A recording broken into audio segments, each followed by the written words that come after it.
Valdez. My pronouns are they, them. So I'm going into 11th grade, and I've been in YCD for about 2 years. I'm going into my third year. And the school that I attend is in Lakewood, Colorado, around close to Denver, and it's Green Mountain High School. And I'm really excited to meet all of you and learn more about autism and neurodiversity. Before you introduce yourselves, I'd like to talk about Youth Celebrate Diversity. Youth Celebrate Diversity is dedicated to educating and empowering youth in order to advance inclusion and equity for all. We believe that education is fundamental human right and one of the critical tools every young person needs to succeed in life. We believe that change must come from within a community and not from outside forces. We are working towards a more just and equitable society that values every human being. We believe in the young people who will lead us to this vision. And everyone that's here, please introduce yourself. Awesome. Well, thank you, Anissa. I really appreciate that. And before I jump in, I just wanted to say that, did you say you're going into 11th grade? Is that right? Yes, I am going to 11th grade.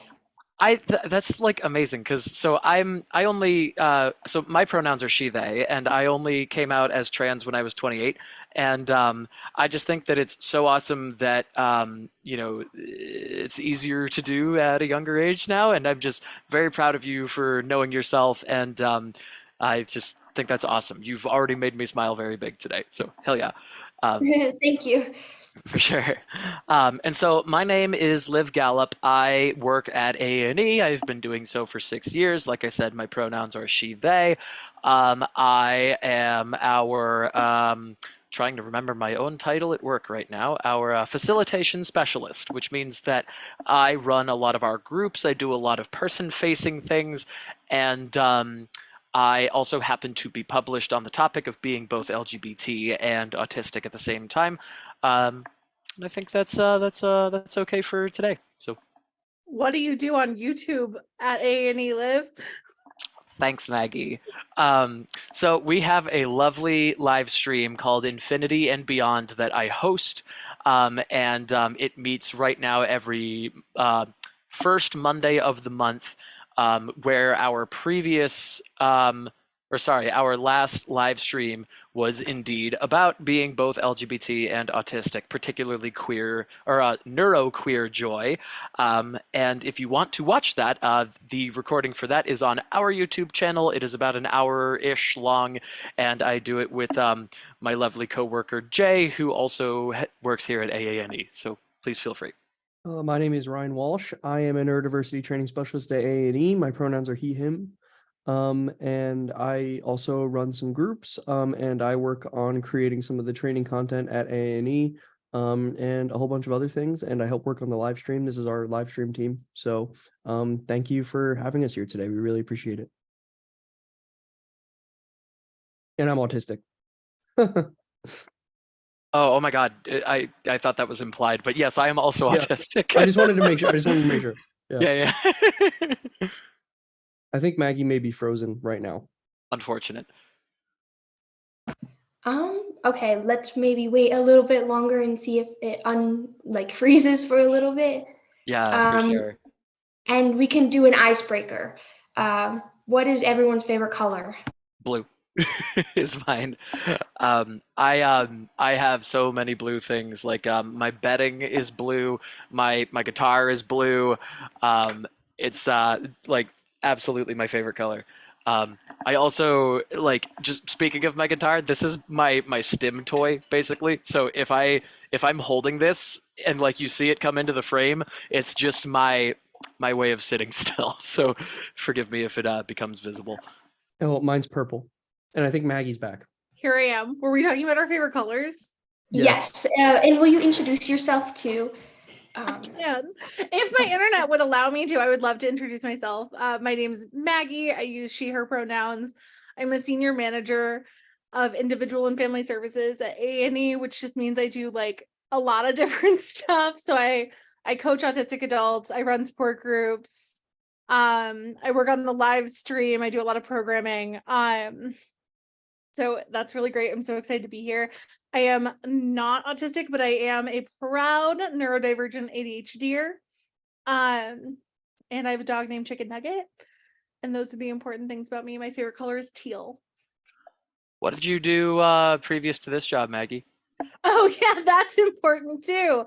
I used to be a teacher for lovely little autistic students here in Mass, and that was great. And it is also great to not be there.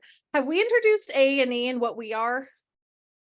Will you explain it a little bit more for the people that are not here and for the later on people watching on YouTube?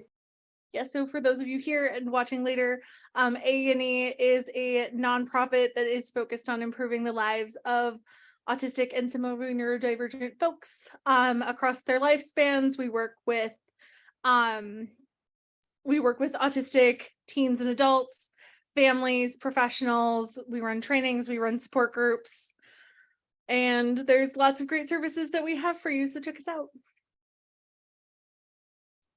Okay, let's get started. Oh, I forgot to say my favorite color. My favorite color is rainbow. I don't think that's really considered one color, but I like the representation. It's a great choice. Thank you. So let's start with the first question. How would you define autism and neurodiversity? Sure.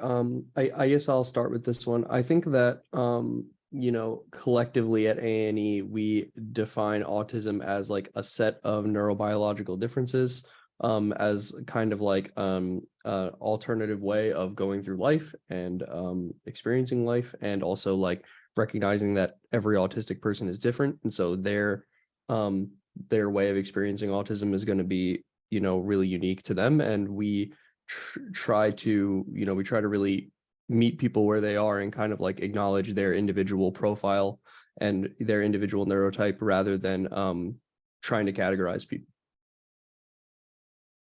And then on neurodiversity, I think we would say that that is the concept that every single person's brain functions a little bit differently. And sure, there are kind of like subcategories, but it's the concept that as infinite as the variation in humans are, those variations exist in our brains as well.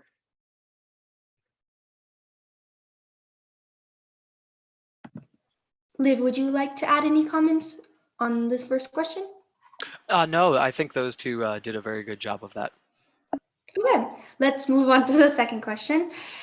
What are some important words and definitions you would like for people to use when talking about neurodiversity? Are there words to avoid?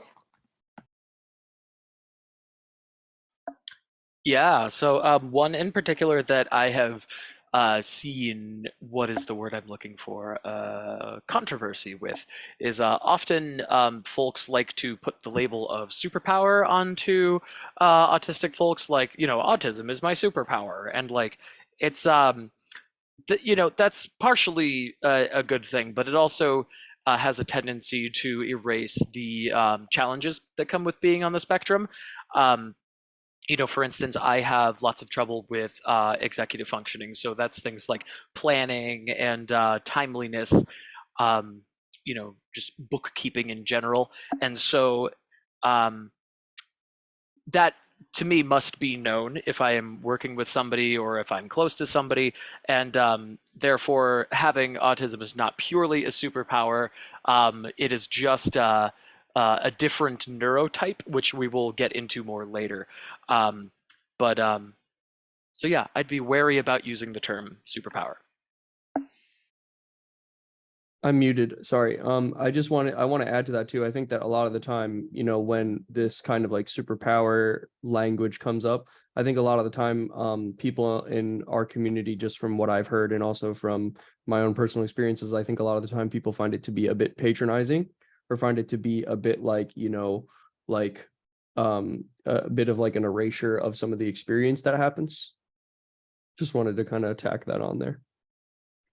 And going off of that, I think in order to kind of preserve that uniqueness that is autism as opposed to other types of neurodivergence, one word that can be fun for people to know is the word allistic, ALLISTIC, which just means not autistic. So instead of saying neurotypical, which neurotypical is a fine word, we kind of at AANE often challenge the idea that there even is a neurotypical, because our brains are all so different. But allistic just means a brain that is not autistic.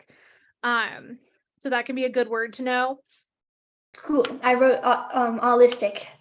Will you tell me again how to spell it? I like taking notes. Love that. That will serve you well as you grow. ALLISTIC, allistic. Cool. Thank you. Okay, next question. What is the difference between neurodiversity and neurodivergent? This is a fave for me. I'm going to hop right in. Neurodiversity is, like I said, the concept that encompasses literally the whole world. You don't get to opt out of neurodiversity. You are part of it. Everyone's brain is part of neurodiversity. So there's this huge umbrella. And then neurodivergent is very specific. It's about a person, it's an individual experience. Or it can be, that talks about the brain that society caters to versus the neurodivergent brain. So neurotypical would be one way to say the brain that school was designed for, the brain that business was designed for, that kind of in brain. And then neurodivergent is this is any brain that doesn't fit that mold, which can include autistic brains, ADHD brains, bipolar, OCD, dyscalculia, dyslexia. Kind of there's this whole huge category of neurodivergent people, but neurodiverse and neurodiversity refers to everyone or a group. Thank you. That was very lovely to have it split out and very clear. What was it like growing up with autism? What would you like to see differently for future generations of people who are neurodivergent? So for me, growing up was interesting because when I first learned of, or rather became conscious of my my spectrumhood, I didn't quite know what it meant. All that was really explained to me was that I think in a different way than other people do, which like technically true, but there's a lot more than that. So I kind of went around just telling people that I had Asperger syndrome because that's what the diagnosis was called back then. And I didn't quite understand that, that was something that folks also didn't understand besides me, and that would eventually also have stigma attached to it. So, I do wish that I had a better understanding of how I could disclose to other people so that I could maybe protect my own peace a bit better. And then also in general, I think growing up when I did, which was in the 2000s and 2010s, it was autism was a lot less understood and was absolutely not something that people generally celebrated or put in the mainstream a lot, in a positive manner at least. And so whenever I would, like stim or, just like be myself or like not make eye contact, I would often be either criticized for such things or even laughed at, which, that's a rotten feeling. And I'm thrilled nowadays that not only is autism better explained, but there is a acceptance in society that didn't used to be there, which allows me to do things like stim or, explain to folks that I have a lot of trouble keeping eye contact, and that's just fine. And so I'm very glad that that is the case nowadays. And that sort of answers the second part of the question for me, because what I would have said was that I wish that these things that I'm experiencing now were available to me in my childhood. I think that would have let me be a bit less anxious of a person. But I'm glad that that's happening nowadays. And I find that even as I'm approaching 30 years old, I am able to be, more at peace with who I am and how I express myself.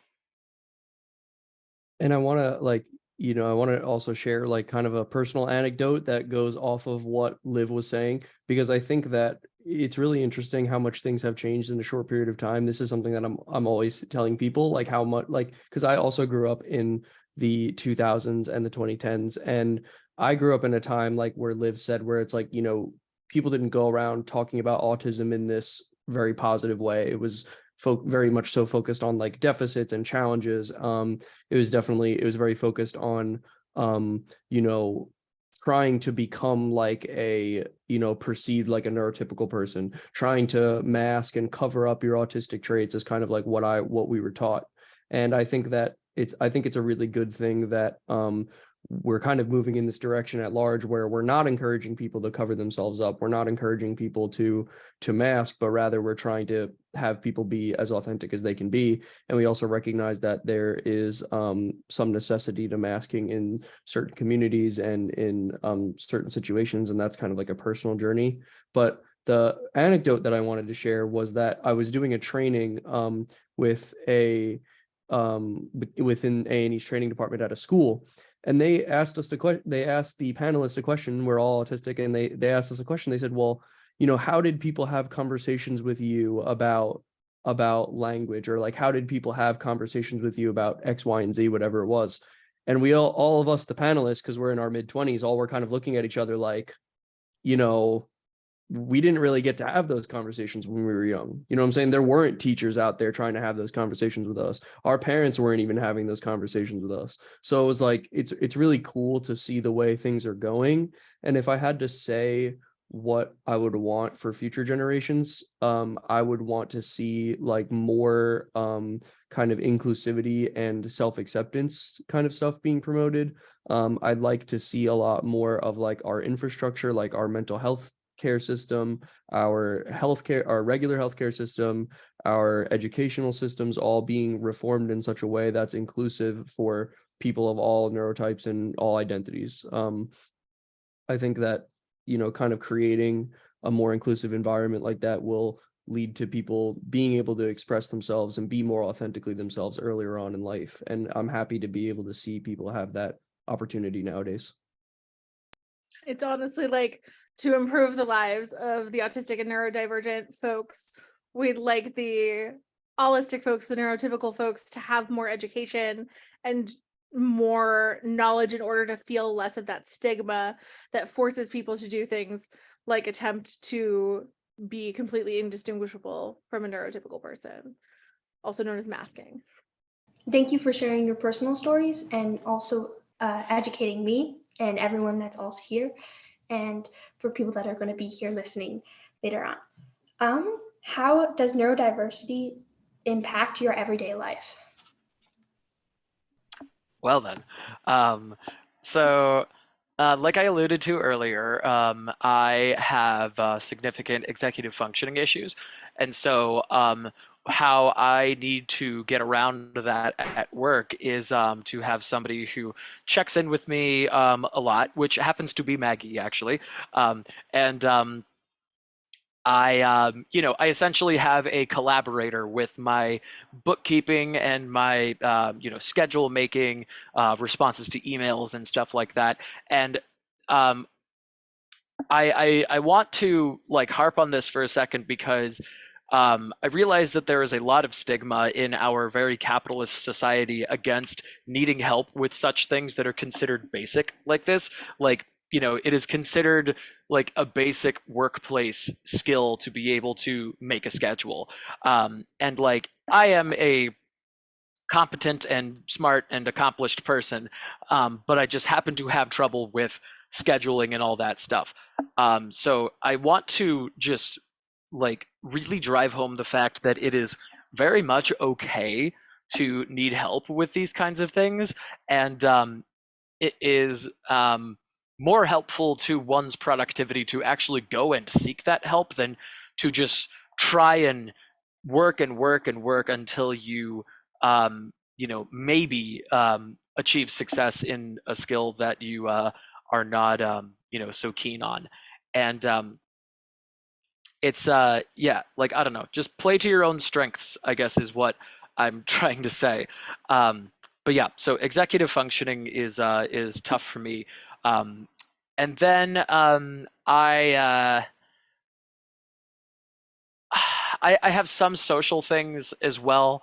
Um, for instance, like my battery, if you will, like my amount of energy that I can spend on social interaction, I feel like has or is smaller than what some other folks are, and that means I need to take rest more often, or I need to have whole days where I'm just not interacting with people.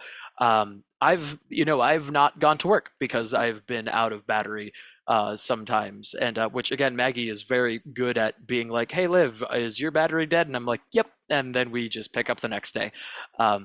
So yeah, I guess those are the two highlights I'll give today. Um, and again, please like expressing those and actually like seeking support for them will be better for you and everyone. So, don't shy away from those things, even if people might make you feel guilty for having challenges there. And then to add to that, I think that for me, I when I first saw the question, I joked like, I see a therapist and I probably talk to them for an hour every week about, how I'm affected by, being neurodivergent. But I think that a lot of it for me is like mental health challenges. And I think that a lot of other autistic people are having those mental health challenges as well, or their own unique mental health challenges. Um, and yeah, I think for me, a lot of it is mental health challenges. I also have pretty significant executive functioning difficulties. Just kind of like, organizing a schedule, kind of like the stuff Liv was talking about, answering emails. And I think that sometimes for me, I think something that can be kind of frustrating for me in terms of executive functioning is like when I'm trying to do something that I actually like, like Liv, I also play music and I like to like write songs and stuff. But like there's actually a whole executive functioning process associated with like, okay, I'm going to start from this point in the song and then I'm going to like build out from here, or like the whole plan of attack associated with that. And that can be like something that's really difficult for me to kind of attack, because there's this whole executive functioning process associated with the creativity, and the creativity lives over here and the executive functioning lives over here, and executing on that creativity can be really difficult. And I think that doesn't just go for music. I think it can go for a whole host of other things like writing and speaking. And uh yeah, so I think that, and also just kind of like doing everyday tasks. Like I often just like walk outside of my apartment building without my keys.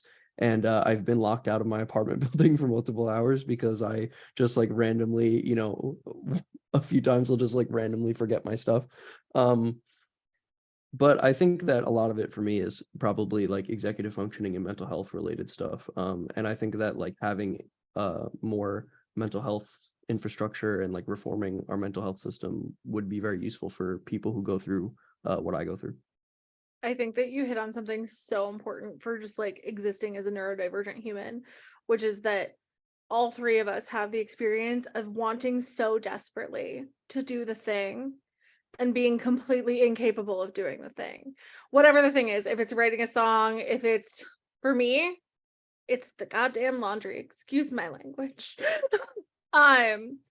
And just like wanting to do a care task, like for me, wanting to get my laundry done, wanting to get the dishes done, or wanting to do something actually fun, and having this invisible barrier in the way of being like, but I actually can't. And then I think that part of the experience of that is in our childhoods and in our pasts, people then label us as like lazy or unreliable. Like for me, I'm like a wicked late person. I am like 5 to 15 minutes late to most things. And now I'm in this space where I can say, thank you for waiting for me, instead of, oh my God, I'm so sorry I'm late 5,000 times. But it's not like I didn't want to be on time, and it's not like I didn't try my best to be on time. It's like the way that my brain experiences time is different than another person's.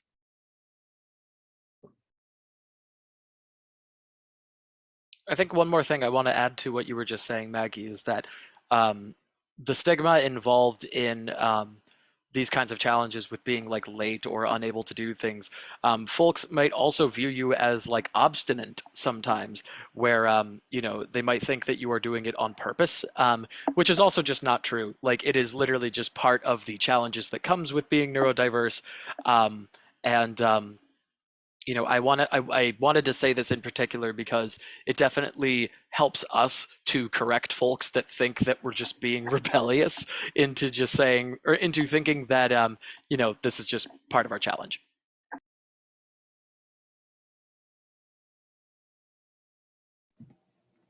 What is your story of acceptance of who you are, and how did you find pride in your identity? Well, talk about pride.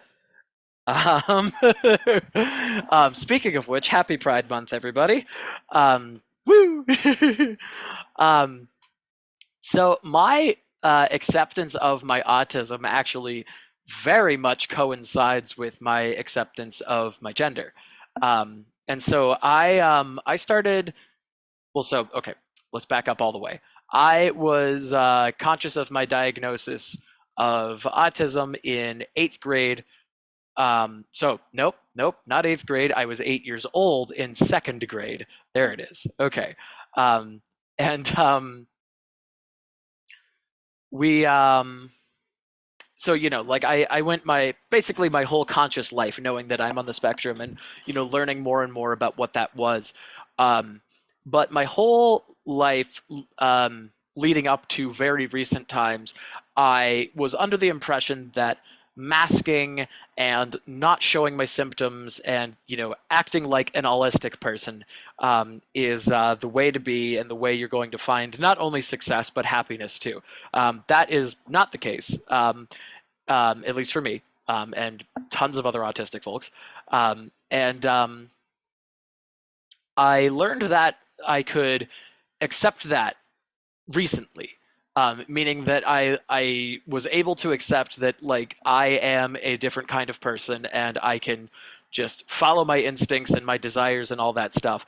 At the very same time, I was coming out as trans, because I came out when I was 28, so not this past New Year's Eve, but the one before that was the first time I started using pronouns besides the ones that I was accused of at birth. And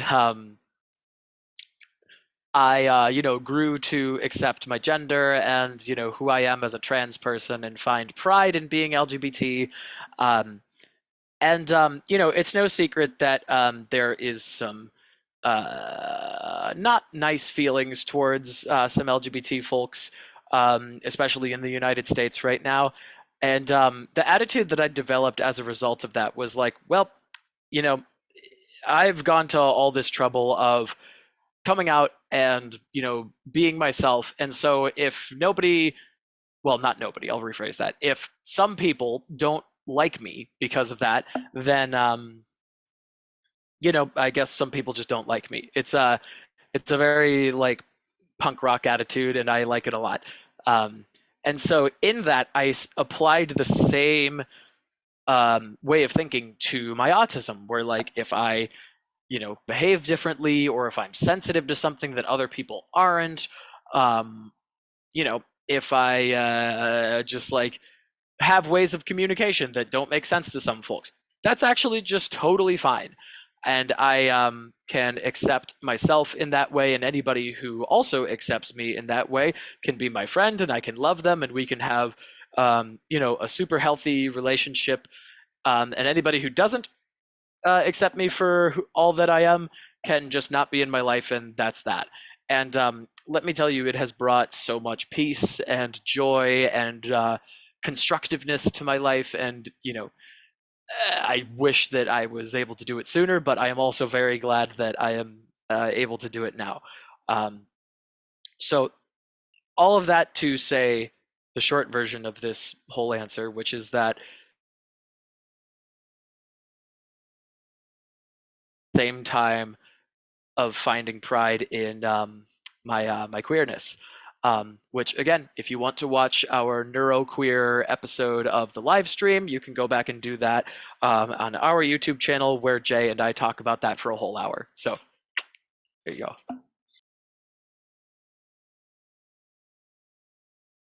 I mean, I think Liv pretty much covered everything that that I would have to say.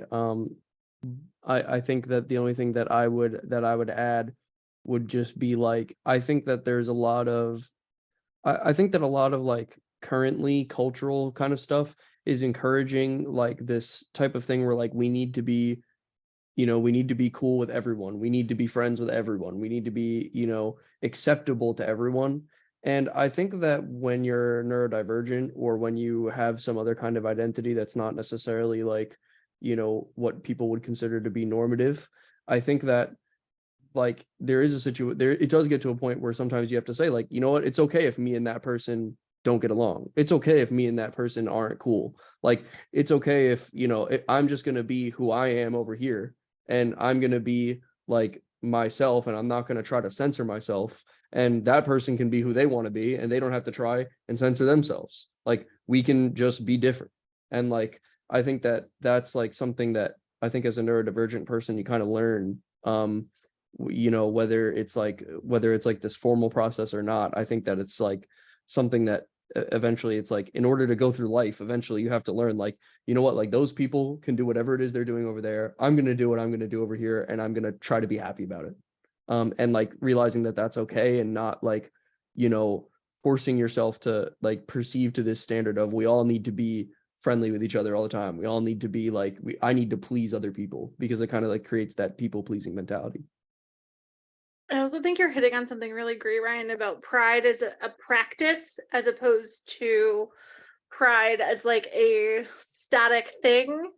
I think that there are so many identities that come with stigma that it can be hard to love that identity every single moment of every single day.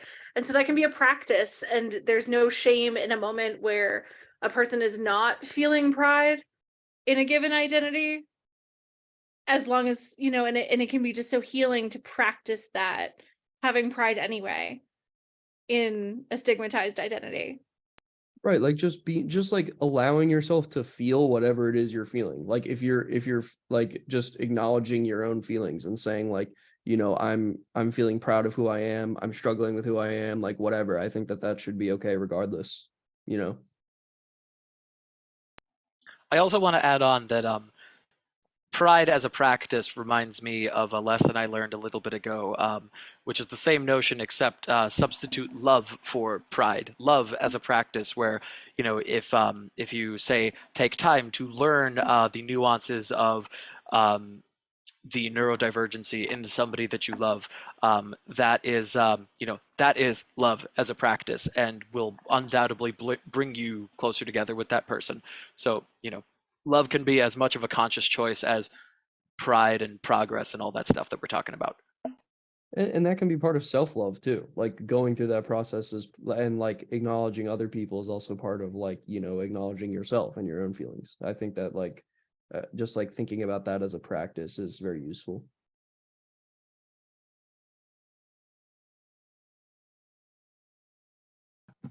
I really liked how all of you were talking about how pride is practice. And like for me personally, like that helped me with, I have my own identity struggles, and like everything we talk about here can be universal for any underrepresented group or anything. And like we can use this to help for other people too. And I really am happy that we've been talking about this. But for the 8th question, how do your identities have an impact on your experiences with autism? Woohoo! All right, let's keep going. So, I had a hard time realizing that I am queer and trans, partially because I chalked up my like feelings around that before I came out to discomfort caused by my autism. So an example of that would be I had always, up until recent times, had trouble with like relationships and intimacy and things like that. And I always thought it's because, well, it's because I'm autistic and I just don't get those kinds of things. And, that's just kind of the lot in life that I have. And I was ready to accept that, like, some people are just better at that kind of stuff than me. However, it turns out when I came out and I started transitioning, I've been transitioning medically for a year now. So I have a body that's much closer to what I actually want than what I previously had.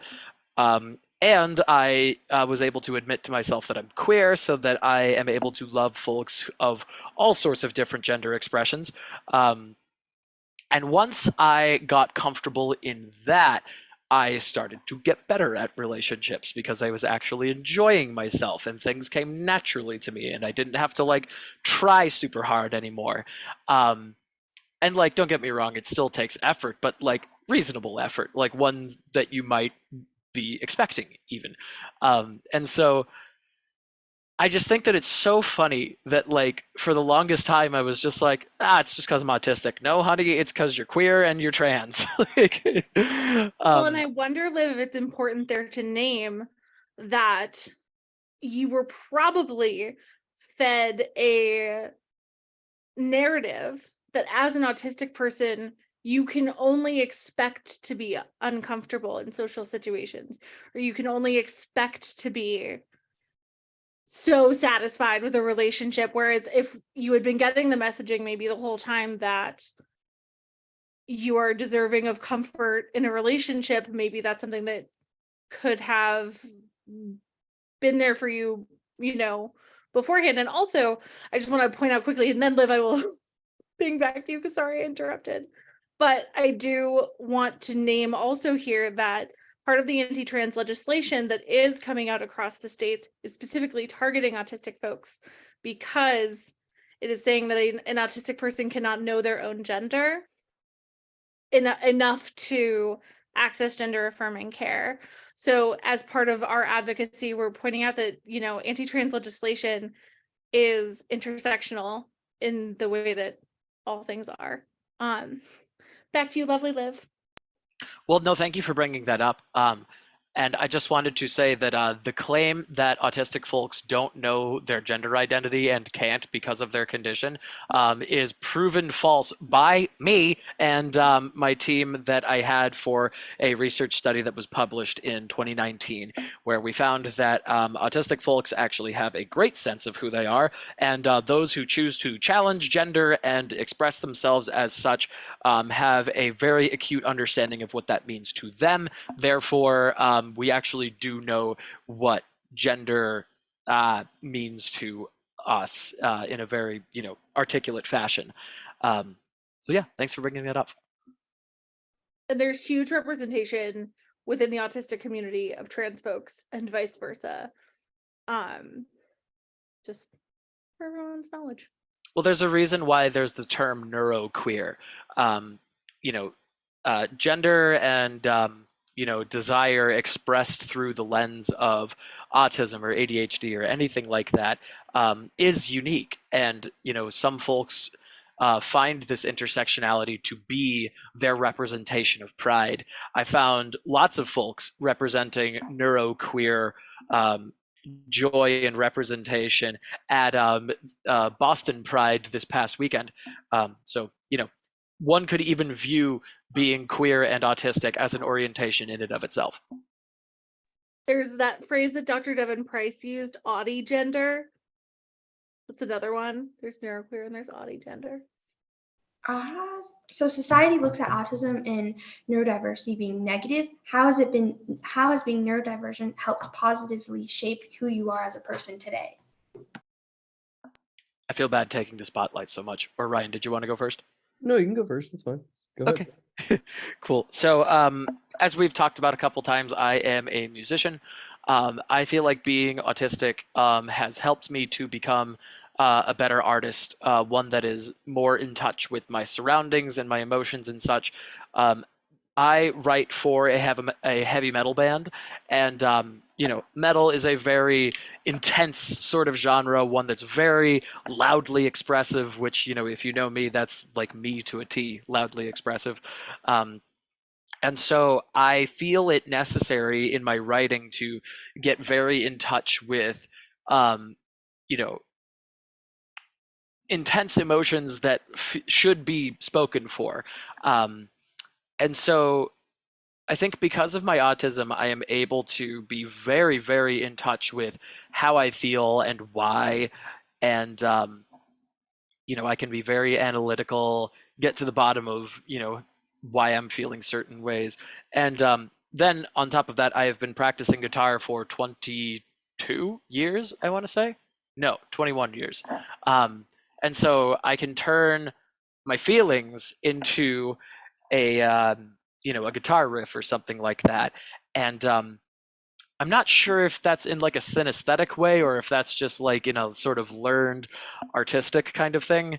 But regardless, I wouldn't be able to reach out to my own feelings and translate that to guitar if I had a different neurotype, I'd say. So being autistic has made me a better artist. Yeah, for me, I would say that I think that like it's hard to imagine how I would be different if I wasn't neurodivergent, because it's just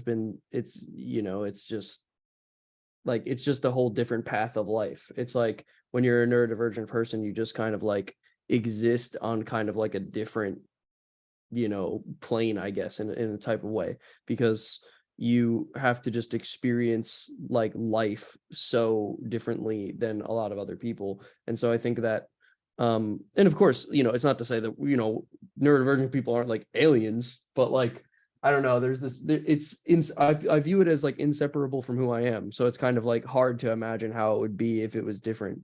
um because I've known from a very, very young age, like, like 4 or 5 or something. So I think that and I've actually been able to have the opportunity to like speak at AANE for like a really long time, for like 10 years now. And I think that if I weren't given those opportunities, I would not have gotten involved in the kinds of things that I'm involved in now. I wouldn't have gotten better at writing. I wouldn't have gotten better at presenting and like making presentation content, and doing education and learning about, I was a sociology major in college, and I think that that was like a big part of like steering me in that direction. I think that um and I think also that being I don't like to go down this talking point a lot, but I think that in this case it's like I think that being neurodivergent kind of gives me a particular view on those kinds of subjects when I am in that more academic kind of setting, because I think that like when you're talking about society and you're talking about culture, like there's so many like really personal feelings involved with it for a lot of people, because it's like, everybody's human, so everybody has an experience with culture and society.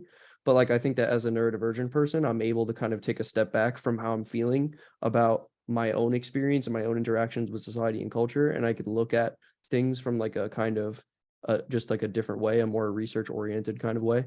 And I've always been pretty grateful for that. Moving on to our 10th question, how can teachers improve the classroom for people who are neurodiverse for a better environment for all? Gee, teacher, what do you think? I have so much to say. Buckle up. So when I read this question, the first thing I want to talk about here is that yes, there are things that teachers can do, and so much more important than individual teachers is the systemic changes that need to come to the education system. Love this, Anissa. She's like, yes. Because teachers, so I think like when we were talking about this, teachers can kind of get a bad rap for like not supporting the child. And as a person who did it for 5 years and 100% gave every ounce of blood, sweat, and tears that I could to doing the best I could for kids, I couldn't do everything they needed because I didn't have the support that I needed. Teachers need not only comprehensive training, but they also need the appropriate funding, the appropriate staffing, the appropriate curriculum materials, some of which does not yet exist because there's no money there. So really, you know, like we do want to see classrooms with robust, flexible seating. We want to see classrooms with visuals and with lots of different ways to regulate, and that all costs a lot of money that teachers are paying themselves a lot of the time, or is only accessible to teachers in districts that have that kind of money, which just creates more stigma more inequities in, you know, the world. And so yeah, so I didn't end strong, but that's my spiel.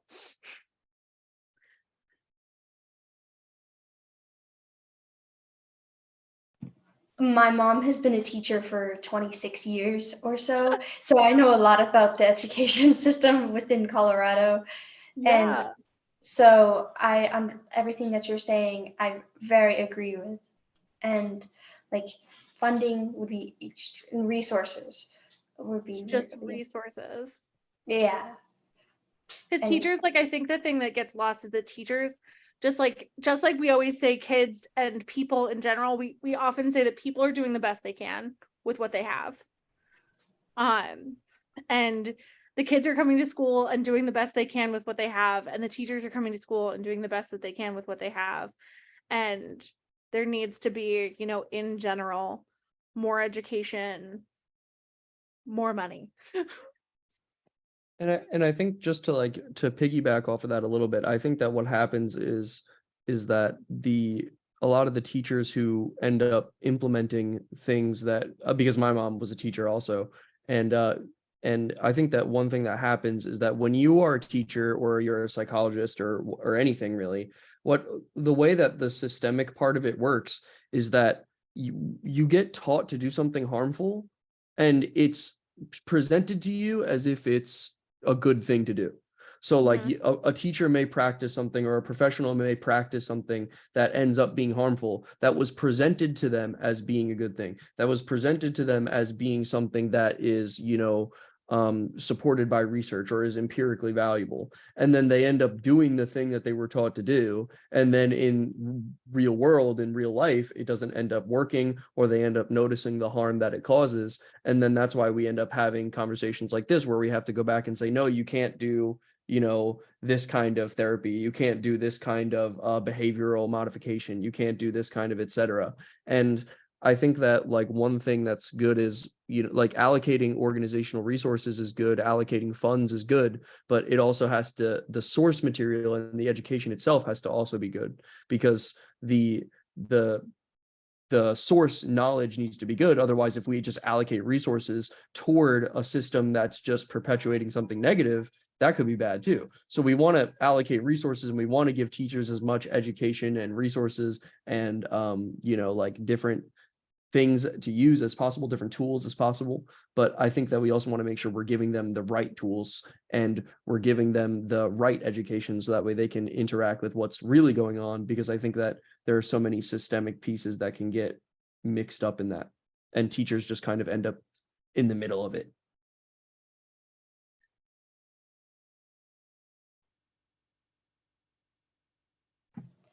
On to the 11th question. How can you, let me start over. How would you like to see neurotypical people or holistic people in wider society fight for people who are neurodivergent?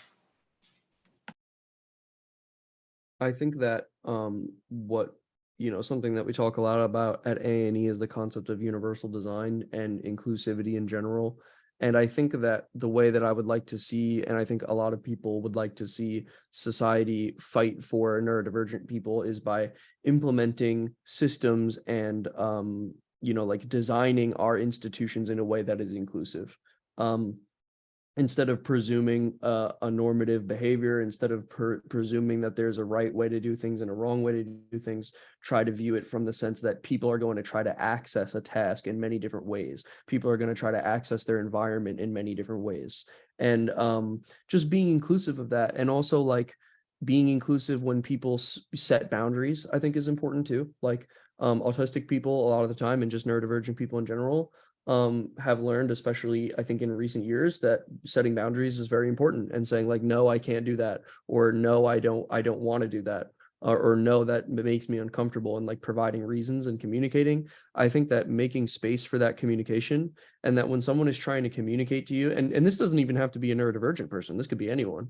Like if somebody's trying to communicate to you that they are having a difficult time, or somebody's trying to communicate to you that they're having a difficulty accessing, or someone's trying to communicate to you that they're running out of energy, or whatever it is, I think that being mindful that people most of the time are doing their best and just want to be interacted with in a fair and equitable way, I think goes a really, really long way, especially with neurodivergent people, because because a lot of systemic change isn't about like making these big sweeping changes, but a lot of time it's about just really small cumulative changes, and having like, because as one individual decides they're going to do something different, then more individuals decide they're going to do something different off of that. And then it kind of like grows in this larger way, because then it can be cumulative. It's very rare that like a real systemic change happens because one big decision was made. It's usually because a bunch of little people all doing a different thing came together and created a larger change. So I think that like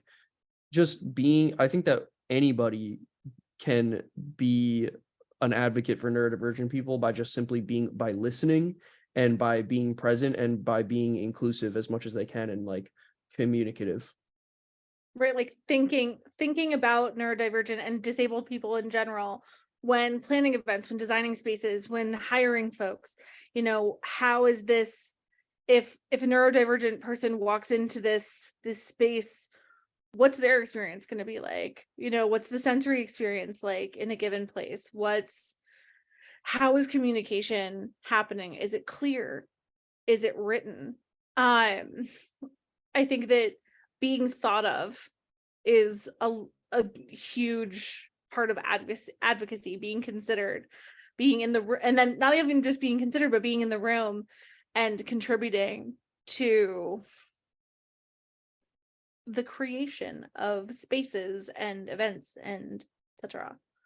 And it's really interesting because, they say, it was told to, especially back when, me and Liv were growing up, they told us that autistic people had trouble perspective taking. But I think that in this case, what we're talking about is, rather than autistic people having a difficult time perspective taking, I think it's that everyone else has had a little bit of a difficult time taking the perspective of autistic and neurodivergent people. And that it's this what we call the double empathy problem, which is the idea that, there's this misconception that autistic people have a hard time with empathy, when really it's that there's a hard time with empathy across both ways. And that the empathy needs to be extended toward autistic people in general, and taking the perspective of people that are psychologically and neurologically different than you, I think is very important. And even just going back to what teachers can do, teachers, whether or not they know if they have an autistic or otherwise neurodivergent student, teachers can always be having part of their classroom culture be that we are accepting and kind to everyone, and we don't, we talk about them in the ways that we would talk about any student. We're not pathologizing kids when they, oh yeah, that person's in Miss B's classroom. Like, we don't need to, like, life doesn't need to be like that. We can just teach the children that all people are good.